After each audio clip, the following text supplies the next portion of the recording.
All right. Okay, waiting for my opponent. E3, very modest. You know that when you start the game, it's better to push your pawns 2 squares, not just 1, because this is too modest. Okay, developing pieces, this is nice.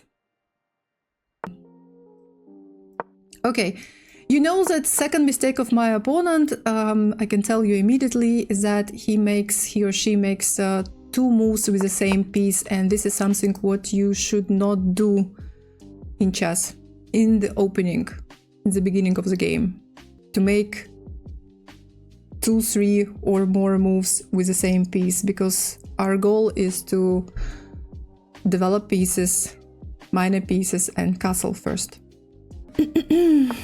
Yes, and now he needs to go back, because there is no point to sacrifice your knight on f7, for example, so he moves back. 3 moves with the same piece. Can just recommend to play, you know, open positions, openings leading to open positions, so e4, e5. In the beginning, when you're just learning to play chess, I think it's better to play something like this rather than playing close positions. Don't repeat my mistakes, guys.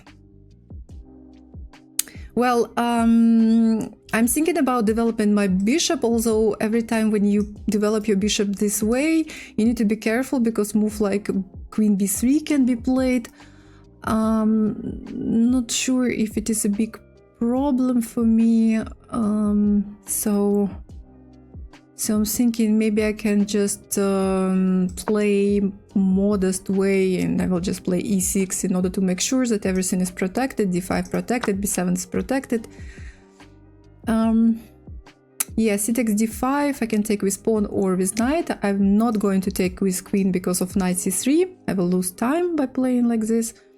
So let's take with knight, Yeah, the only problem, the only bad disadvantage of this plan is that my bishop is not very active on c8, but I think that I will find a way to develop it.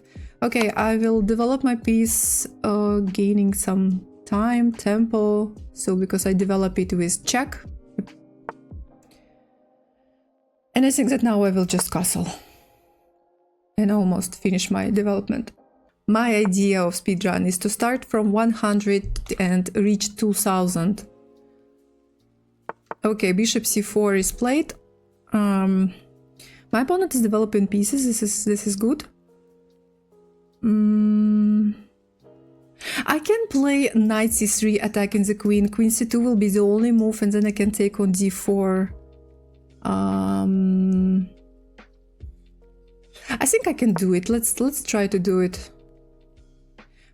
Queen c2 is the only move, then I'll take, queen takes d4. There is one thing I'm worried about, is a3 move, but I think that right now I'm threatening to play queen e5, giving check. But this is only just one check. Okay, if a3 is played, maybe I will just play bishop c5. Knight is actually protected, and I will be threatening to take on f2. But my opponent needs to find this plan, to play this move, so... Knight f3 is played, okay.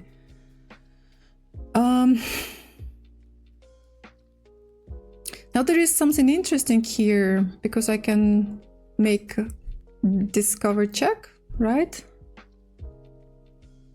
And I think that I will do it. I think that actually I will do it.